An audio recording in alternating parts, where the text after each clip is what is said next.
All right, welcome back, everyone. Today, we are jumping right into something that is, well, it's going to completely mess with one of the most fundamental assumptions you make every single day. I'm talking about how you experience time. In this explainer, we're unpacking a literally mind-bending concept from the Siddha Vedam by Swami Sivananda ParamaHamsa. We all just kind of take time for granted, right? It takes forward, past to future. Simple. But this text, it throws a massive wrench in that.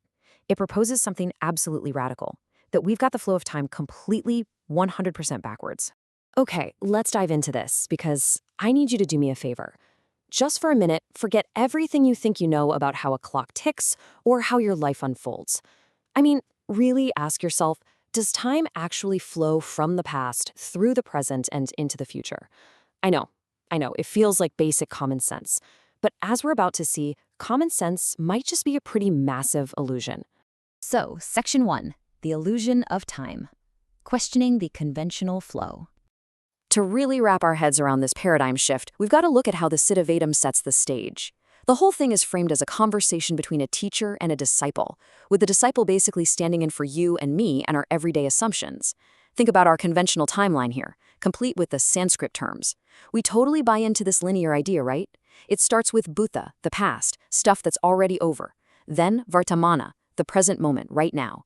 And finally, bhavi, the future, the stuff that hasn't happened yet. This is exactly how we build our memories, plan our days, basically how we construct our whole reality. And honestly, the disciple in the text is just as confused as we'd be. When the teacher hints that time might not work this way, the disciple pushes back hard. He basically says, look, without these three buckets of past, present, and future, nothing can even happen. And that just brilliantly hits the nail on the head, doesn't it?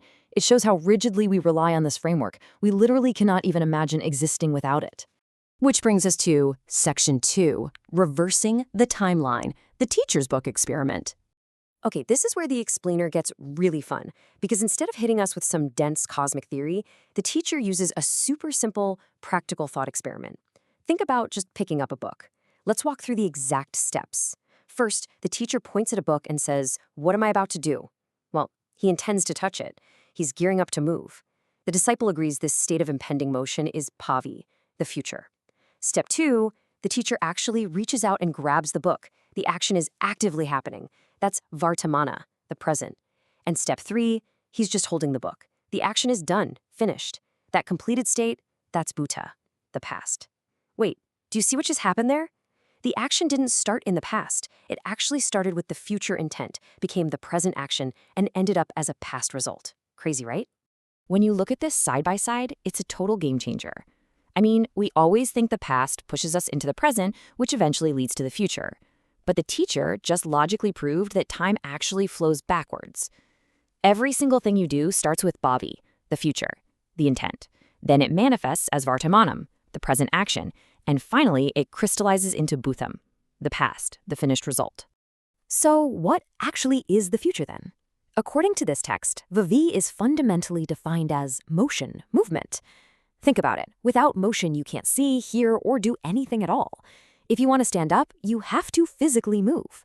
And that motion comes from Vayu, the underlying energy of life. So the future isn't some arbitrary date on a calendar. The future is quite literally the vital energy of life itself. It's the absolute starting point for literally any action.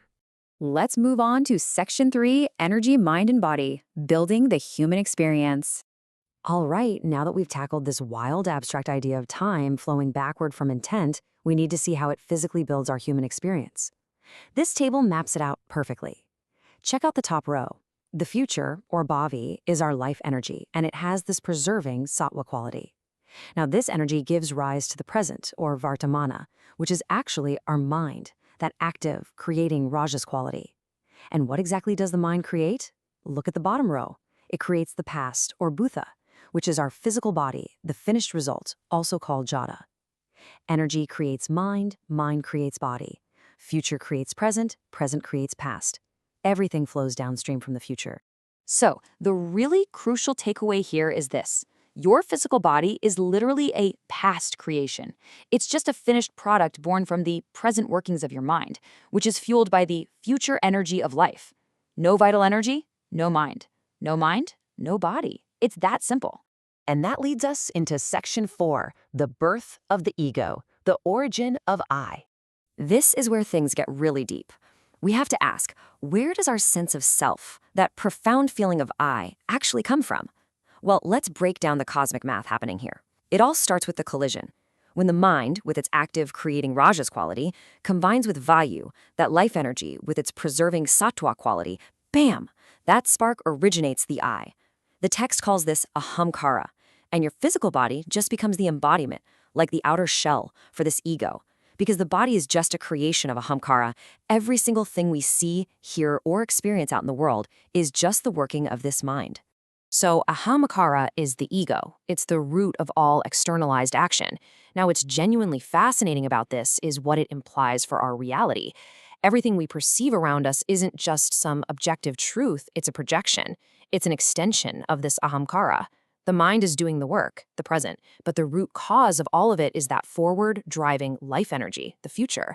So if there's no future life energy pushing outward, there's no mind, and there is absolutely no ego.